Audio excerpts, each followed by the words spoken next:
I've said it before, I'll say it again. This is definitely a top 25 level recruiting class. But let's not take it from me this time. Let's take it from somebody who's actually an expert. You are Locked On Oklahoma State, your daily podcast on the Oklahoma State Cowboys, part of the Locked On Podcast Network. Your team every day.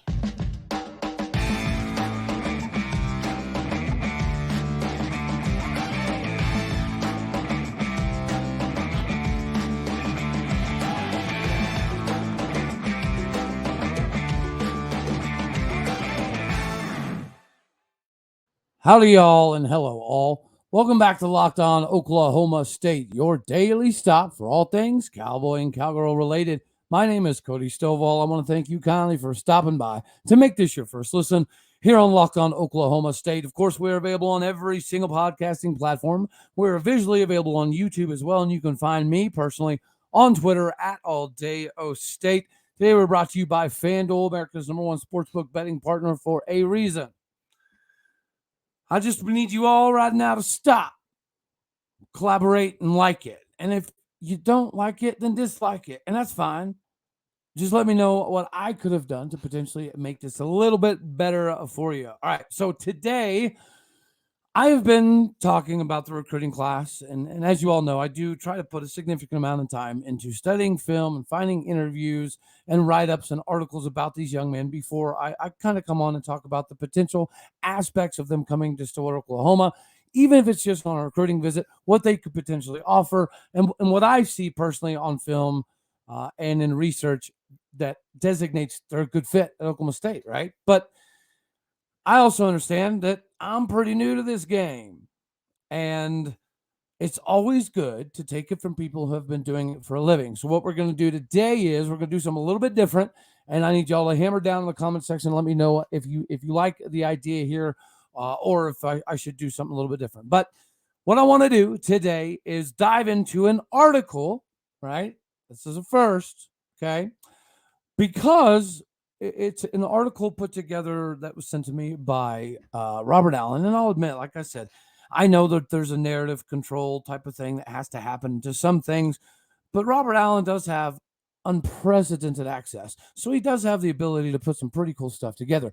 And obviously connections in this industry matter a lot. And he has connections with Mr. Greg Powers, and Greg Powers is now the chief editor, I guess you could say, for recruiting when it comes to Dave Campbell's Texas Football Magazine. And as we all know, that publication, especially for us as Oklahoma State fans, for years and years and years and years, has been kind of like, the Southern Bible to Texas high school football, to have a good understanding of what's coming up. Now, recently, Oklahoma State has done a very good job of widening its recruiting net.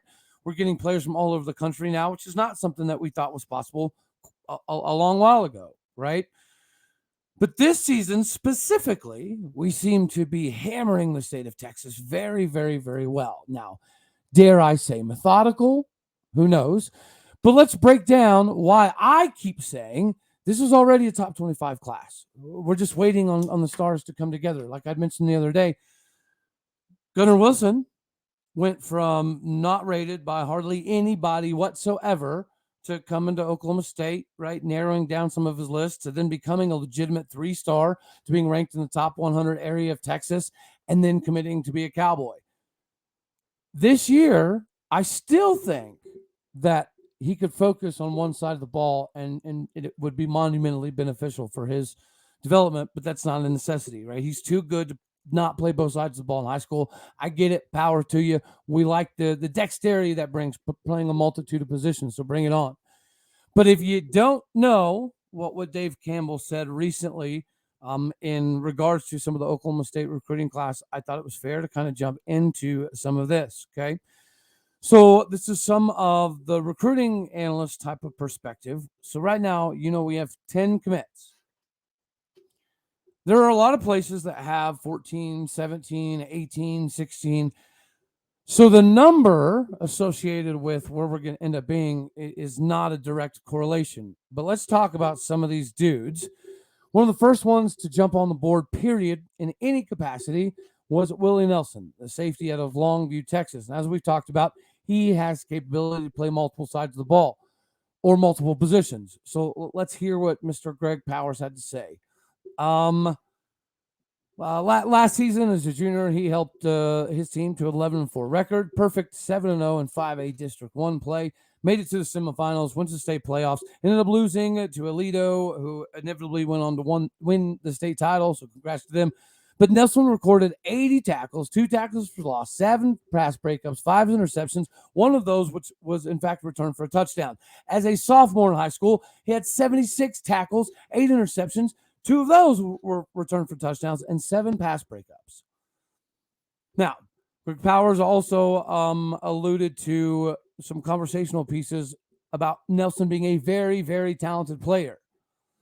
But the second pledge, the one that we know is pretty much the lead recruiter next to, the coaching staff right now, is Landon Cleveland. He thinks Landon Cleveland is the bee's knees of this class for us at this very, very moment. And not only is he not right, but the effort that Landon Cleveland is willing to go through to make sure that Oklahoma State continues its ascension in this recruiting class is the reason why I continue to say it is going to be a top 25 class, because you have somebody like a Landon Cleveland out there doing the daggone thing for us. He was an all-super team, right, out of Mansfield Legacy. He was an all-district, had 104 tackles, and then he was an all-district newcomer as well as a sophomore with 116 tackles. And, 5 picks in those 2 years. In his words, let's see. I think Landon Cleveland and Oklahoma State has 6 or 7 commits from Texas so far in the cycle, and I think Landon is definitely the highest rated of those. He's a safety that brings a little bit of everything to the table, but the thing that really jumps out to me is his ability to get downhill in a hurry. He's very aggressive, and he gets there in a hurry. He has 116 tackles last season, are impressive, obviously. He's very reliable in coverage, and he's a huge get for Oklahoma State. He had 35 scholarship offers, and when you see a guy with that many offers, you know he is the truth. He's currently rated a 3-star by several services, but we all know he definitely has a 4-star style of skill set.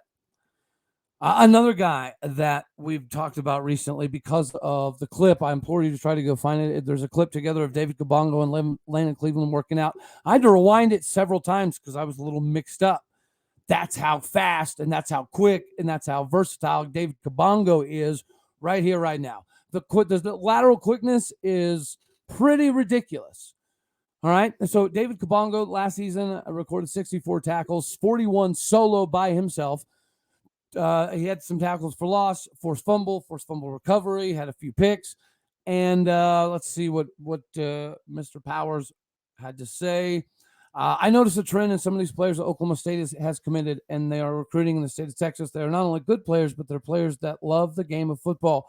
His analysis is, I think that's how you have to categorize David Kabongo. He's a guy that fits in right now at safety, but could also play corner. He's another player that stood out to me in the Under Armour camp in Arlington, Martin, just because of his ability to transition in and out of breaks. He's a guy that can close very, very quickly. He's a team leader, and he picked Oklahoma State over a legitimate offer from Texas. The Cowboys beat out the Longhorns to obtain the services of David Kabongo.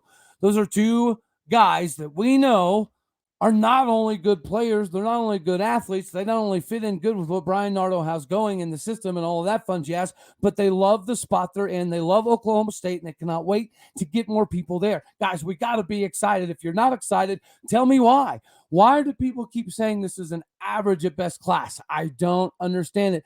Maybe there's publications that are late to the party. That's fine. We're not late to the party, though. Ladies and gentlemen, we're not. This is a fun class that is getting put together, and some of it's happening behind the scenes, which is the beauty of it all. These kids talk to each other on a daily basis, and it all started traveling the country 7-on-7 events. So if they're not playing together, they've played against each other. They've had publications written about them. They've had publications written against their buddies, essentially. These are massive gets, and I want people to kind of be more understanding that this is a rare time in the game of recruiting. Oklahoma State historically has not done very good numerically. I agree. We should do more. But it'll catch up. This class will catch up. I absolutely feel that coming. I also absolutely feel that everybody out here should probably be getting hooked up with FanDuel if you haven't already. Right now, we're giving our fans the opportunity to get your hands on the no sweat first bet. It's up to $1,000 back in bonus bets if your first bet does not win. And as you know, we are right now hardcore into baseball season, full swing, as they say. Go ahead and full swing, send it. Go to FanDuel.com/lockedon to get yourself squared away on some of these potential opportunities. You know the drill here. We're going to hammer the over for Oklahoma State University. We're going to do it. We're going to love it. And it's not just because of the schedule. It's because some of the stuff we talked about. Momentum is a real thing. Everybody, I think, can agree that Texas Tech is riding a bunch of momentum. Help yourself build some momentum into this football season by putting some money in your pocket. Go to FanDuel.com/lockedon. Bet the over. All right. So we're going to continue on here. And guys, and the only point of this, I think, is to emphasize from somebody who's been doing this for 35 some odd years and has been getting paid significantly to just do these evaluations and then take a look back at what we've kind of talked about on this show and see if I missed some stuff. And if I did, make sure you let me know down below. What have I missed in my evaluation compared to kind of what we're looking at here? All right, so we'll continue on. We talked a little bit yesterday about Jalen Boardley, about how it doesn't really matter if we're getting too many linebackers, quote unquote, air quotes, of course, because we have somebody like a Jalen Boardley who can do a multitude of positions right here, right now. It's not going to be a problem. All right, so Greg Powers recognized that Jalen Boardley of Pleasant Grove is currently struggling to keep on his weight. We talked about yesterday.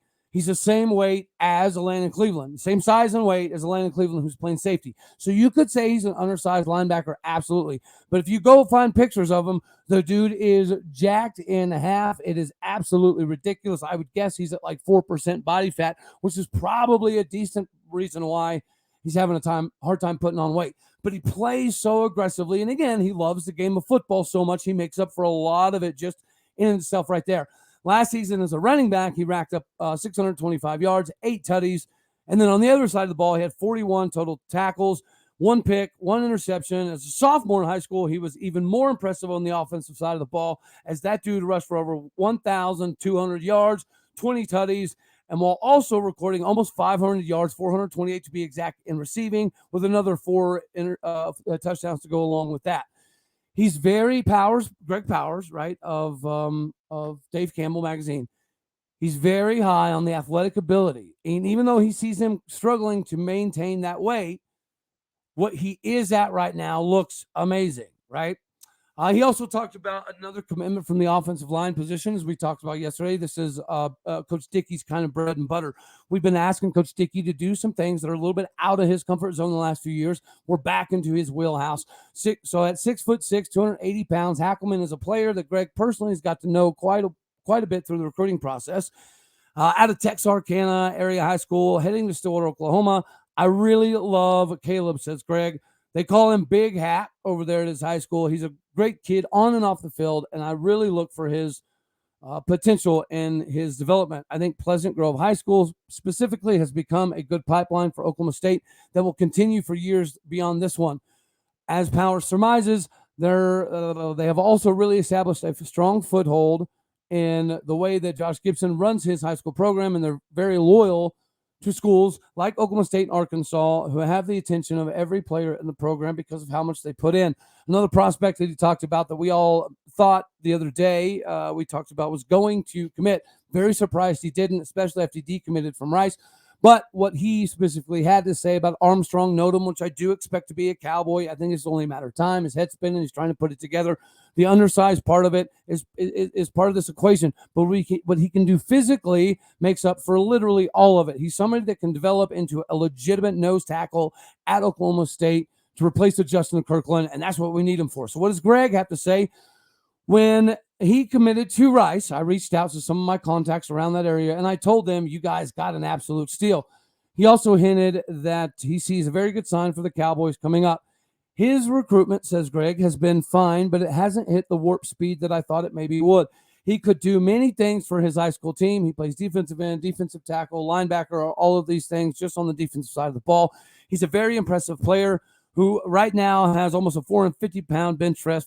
450 pounds is absolutely ridiculous for his size, his weight, his age. He also squats around 675 pounds. Both of those are school records at his high school, Mesquite Horn. Again, If you're looking for somebody to be a Siaka Ika from Baylor type, a Justin Kirkland, which I think we have now, he is that replacement. He fills that void. As I've said 100 times, he's way too good for Rice. He's a perfect fit in Stillwater. Another lineman that we're going to get to, okay, I'll just say it now. Chima Chineke out of Plano East High School. You know how high I am on him. We're going to do a segment about him real quick, so we're going to come right back to this. Y'all know how high I am on him. We're going to get to that real quick. Another person that he was excited to see come has listed on his own publications at 6'4", 213 pounds, a very, very versatile two-way player in Gunnar Wilson. We like him as a linebacker. As I've said, I see a lot of Malcolm Rodriguez in his high school film, but from the tight end position, I just got a message the other day of him being a first-team all-conference or all-district as a tight end. And last year he had over almost 750 yards, 48 receptions, 746 yards, 8 tutties from Melissa, Texas. He also had 46 tackles and just 5 games on the defensive side of the ball. He had 6 tackles for loss, a fumble forced, 2 interceptions, and 3 passes defended. His football IQ is out of this world. So what does Greg have to say? Well, he is a football playing dude that can do literally a little bit of everything. Power set of Gunnar Wilson. He was labeled as the dog that loves to play physical and loves to make all the big hits by Texas football managing editor Greg Tapper. His teammates respect him, and he comes from a team in Melissa that has a legit shot at winning a state championship this season. He's a big, physical, mean-looking guy. One of the players committed to Oklahoma State that did so very recently was 6'4", 213-pound receiver Trey Griffiths out of Keller, Texas. Let's see. Greg Powers really jumped out there in complimenting Griffiths, had him really excited about this guy and his play.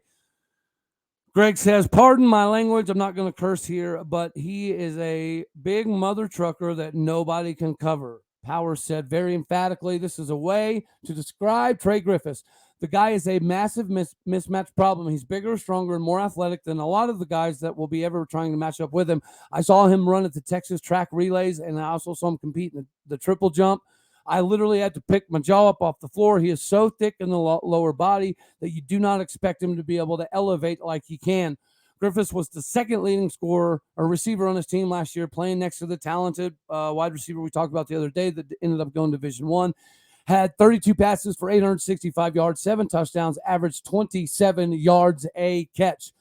He is the go-to guy this season for Keller, which is why I think that he might be even a little bit better than Jakyle Baker, which is another guy you're going to see the stars climb. Some of these guys, stars will get bigger throughout the season.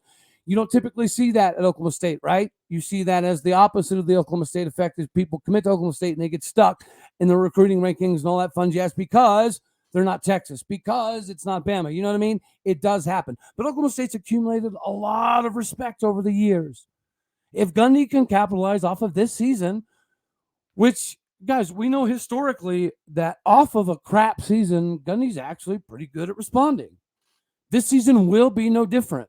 Yeah, the schedule's great. Yes, everything kind of sets up for it to be really good. But some people still aren't seeing it. There's still some haters out there, still some doubters out there. It's okay. That's our job here, is to try to help fill that void. Now we got to go back up. I'm going to scroll back up here for my main man, Chima Chineke. Again, let's see here. What does Greg Powers have to say about Mr. Chima Chineke, who's currently deciding between Oklahoma State, Iowa, and the KU Jayhawks? Greg Powers says he is a really good player. He stood out at all the camps, and people who watched couldn't believe that he wasn't being more heavily recruited. Iowa jumped in early, and Oklahoma State does a very good job in this Plano, Texas area. Oklahoma State is clearly closer to home, and you play a lot of teams where his family can go and watch. Now, we've already talked about his family is very, very, very much a part of this discussion. His family is very, very much a part of this equation. His family, the academia side of things, is very important. I know Oklahoma State's the right fit. You know Oklahoma State's the right fit. But Mr. Chima Chineke does not. So here's what we're going to do. Mr. Chima Chineke, if I'm going to do a comp for you, sir, what you can be, at Oklahoma State University is you can go look at him right now and you'll fall in love with the film, and you'll fall in love because it's almost identical. Ladies and gentlemen, the comp I'm giving right now for Mr. Chima Chineke is our own Emmanuel Ogbah. Emmanuel Ogbah has had a very nice career in the NFL. We've watched his ascension. We watched his big, massive contract he got recently with the Miami Dolphins. Went through an injury. Obviously, he's got to reprove himself. He's got to get back in the fold of, what he was when he got that big contract with the Dolphins. Emmanuel Ogbah is Chima Chineke. Just like I've said, I see a lot of Malcolm Rodriguez and Gunnar Wilson's high school film. I'm going to call the same thing here right now with Chima Chineke and Emmanuel Ogbah. And yeah, you look at Emmanuel Ogbah now and you're like, Cody, that doesn't make sense. He's like 280 some odd pounds. Okay, cool. But when he decided he was coming to Oklahoma State in 2012, Emmanuel Ogbah was guess what size? 6'4", 240 pounds. What is Chima Chineke right at this very moment? 6'4", 242 pounds. Emmanuel Ogbah was really interested in Iowa State, not Iowa. There's some similarities here. He also had to choose between Houston and Texas Tech and a multitude of other Big 12 schools. But just for Mr. Chima Chineke's sake, who is Emmanuel Ogbah other than what he's doing at the NFL? Yeah, that's easy to find. But what did he do at Oklahoma State University, and what can you come to Oklahoma State University to do? Well, I don't know. Let's kind of dig back in the stats sheet. That's how easy it is to give the comp here for Emmanuel Ogbah. Let's go. Oklahoma State University, single game tackles for loss. Who's number one all time? You guessed it, Emmanuel Ogbah. You can continue to scroll down. Single season tackles for loss. Guess who's right there, number 6 on the list, 17.5. You're right. You guessed it, Emmanuel Ogbah. But he's next to people like, the coach, Greg Richmond, Jason Gildon, who had a very, very solid career in the NFL. Jason Gildon is on the list twice. Our main man, Leslie O'Neal's on the list. Dexter Manley's on the list. These are guys that Emmanuel Ogbah is associated with. And you can continue to go on down the list. I'm telling you, Mr. Chineke, this is the right spot. Career tackles for loss. Just said his name. NFL potential Hall of Famer Jason Gildon, potential Hall of Famer NFL. Right behind him, Leslie O'Neal, old school guy Philip Dokes, and then guess who? You're right, Emmanuel Ogbah. And then you can continue to go down, see people like Kevin Williams, who carved out a crazy NFL career. Dexter Manley, everybody kind of knows his story, how important he was. It is very impressive what some of these guys at Oklahoma State have been able to do, and I do see that this mold is perfect. Single season sacks, Oklahoma State all-time records. Leslie O'Neal again, Gary Lewis, and then you guessed it, Emmanuel Ogbah, and then the coach, Greg Richmond, and then a potential Hall of Famer, Jason Gildon, another Hall of Famer again, and Leslie O'Neal, our main man right now at Oklahoma State, who's going to be playing that new hybrid style defensive end linebacker role, Colin Oliver, number 7, followed by, guess who? Emmanuel Ogbah.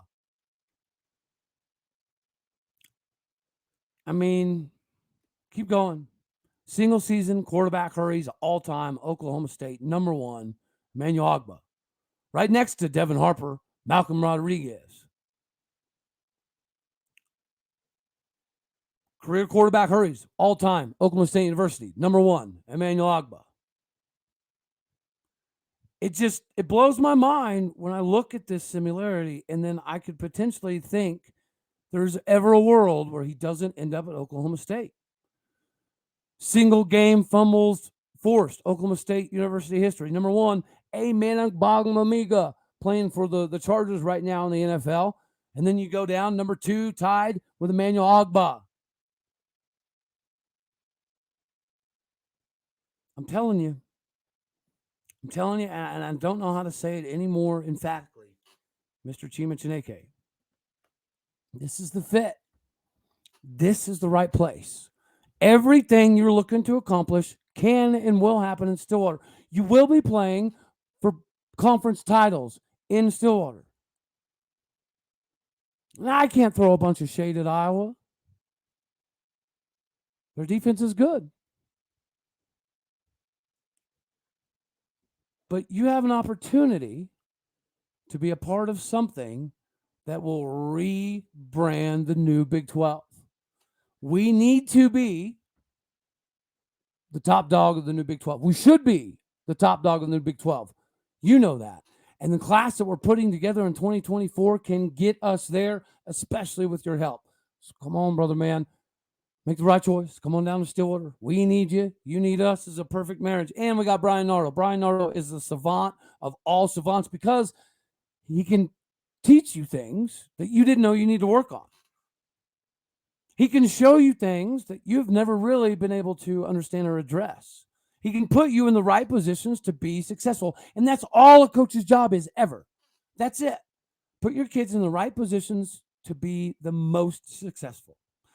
All right, guys. And then we got to end it off here with, and you know what? This actually deserves more time. So I very well probably should and could do a little bit more. So I will. But just to kind of put a bow on this one here, ladies and gentlemen, we got to talk about what Coach Mike Boynton and USA is currently doing. Why are we worrying about what USA basketball U19 is doing? Other than the fact that Coach Mike Boynton's on the roster, we're there to win gold. And this will be the second time that Eric Dailey Jr. and Coach Mike Boynton get to team up with USA uniforms on because they did it together last year. and that's not why Eric Dailey decided to come to Oklahoma State, which is why I got to give this its whole almost episode, or at least a big chunk. So we'll go into that at a later date. But right now we do just have to briefly talk about the fact the USA 19 is undefeated, right, at the FIBA World Cup. The very first game, he started off, he scored 8 of the team's first 11 points. And they were absolutely going to throttle Madagascar. So there's no need for him to play the rest of the game. Get it, got it, good. Then they go on and play a really, really close match against Slovenia. And he actually had to put a tip in the bucket with 53 seconds left to kind of put it on ice for the USA to go ahead and win that ball game.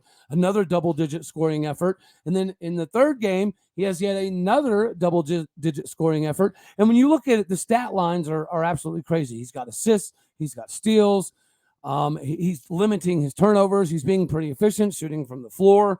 He's taking open shots. He's driving. He's dunking. He's posterizing people. He's doing a little bit of everything, reminiscent of a little bit of Cade Cunningham. I know some Oklahoma State fans are like, don't bring up Cade Cunningham. There'll never be another Cade Cunningham. I get it. I'm tracking. I'm with you. But Eric Dailey Jr. does some of the same things. Somebody asked the other day, does Oklahoma State currently have guys on the roster right now that will play or could play in the NBA? Obviously, the could play part of it's easy. Of course, yes, we do have some. But who will be the catalyst? Like, who's the guy that could potentially be a lottery pick? I think it would be fair to say it's Eric Dailey Jr. Although last year, Brandon Garrison also played, right? And they built a lot of camaraderie. So they know each other very well. There is going to already be some cohesiveness on the court whenever these young cats get together. The fact that we're young is potentially an issue, but the talent is undeniable. And Eric Dailey Jr. is more of a leader. Instead of a guy that's just going to come on the floor, be flashy, and do a lot of crazy stuff, he's reminiscent of Cade Cunningham in the fact that he's more than happy to run the floor, to give the assist, to do the alley-oops, to get the rebounds, to get himself to the line, all of the stuff that he knows that he needs to do to be a lottery type of guy. They have a very good relationship. So we'll do another episode on it, but everybody give your hats off to them. See what I did there? Eric Dailey Jr. scored double digits and had phenomenal stat lines in every single game so far. We are undefeated, just took out China in a pretty hard match game there for a bit. And now we get to move on. And, we get the winner of, I think it's Japan actually that we get to go play. And we'll just keep on rock and rolling here, see if we can't bring home another gold. But this is an inroad Coach Mike has, and it's been amazing. And Eric Dailey Jr. could be a catalyst for a lot more big things to come. So that's all we got for this one, guys. Let me know what you think. Like it, love it, share it, all that fun jazz. But until next time, I love you. God bless. Go Pokes. And thank you for tuning in to make this your first listen here on Locked On Oklahoma State. All right, y'all. Laters.